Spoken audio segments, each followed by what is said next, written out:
இனிய காலை வணக்கம். இன்றொரு செய்தி.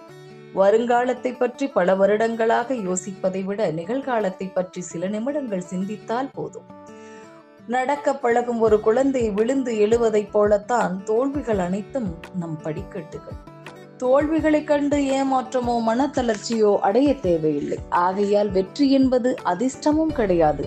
அதிர்ஷ்டத்தால் ஒருவருக்கு வெற்றி கிடைப்பதில்லை. அப்படியே கிடைத்தாலும் அது வெகுநாள் நிலைப்பதும் இல்லை.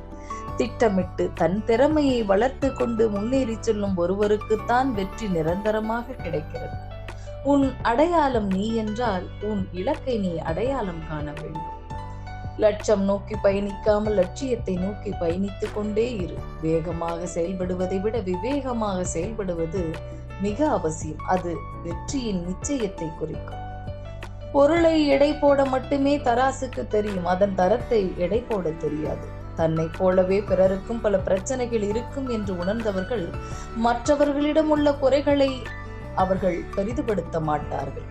மாற்றி போவதும் கடந்து போவதும் பின் பழகி போவதும் தான் வாழ்க்கை.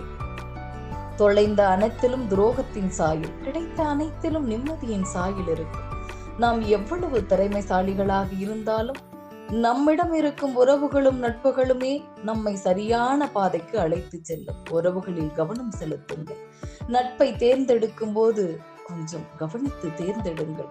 ஏனென்றால் நரகத்தின் பாதை ஆரம்பத்தில் அந்த பயணத்தை சுகமாக கொடுக்கும், ஆனால் முடிவிலே ரணத்தை கொடுக்கும். ஆகையினால் எது இப்போது நன்மை என்று ஆராயாமல் தொலைதூர வாழ்க்கைக்கு எது சரி என்று தேர்ந்தெடுங்கள் என்று சொல்லி இந்த நாள் உங்களுக்கு மிகச் சிறப்பான நாளாக அமைய என் வாழ்த்துக்கள்.